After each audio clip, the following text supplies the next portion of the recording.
My name is James Barbour, and I play the Phantom in Phantom of the Opera on Broadway. He's a tortured character. He's a guy who was born disfigured, and in his early life was basically mistreated. And his way of overcoming it was to go beyond what someone would normally do. He's a man who's fallen in love with a singer named Christine Daae and has an obsession about her and takes that obsession too far, to a point where he basically loses his sense of humanity, but again finds it through her in the story, which is why I think it's such a universal story. I like my space to be really calming and sort of clean, open lines.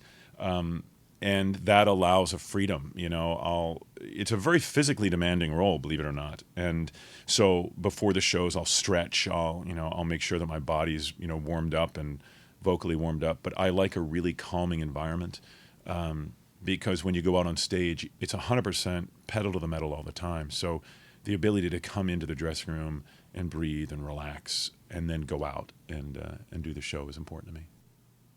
As you see that makeup go on, the line drawn on the eyebrow over the left eyebrow, or the prosthetic piece going on over the nose, and slowly you go from being, you into the Phantom, and then with each layer of, wig and then costume, it evolves.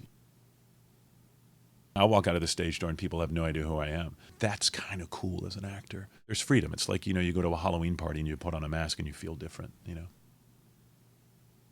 When you're able to do what we do and have the blessing to be able to be on stage and share this amazing story with packed audiences every night, 28 years later, that's the best part, sharing that experience with the audience.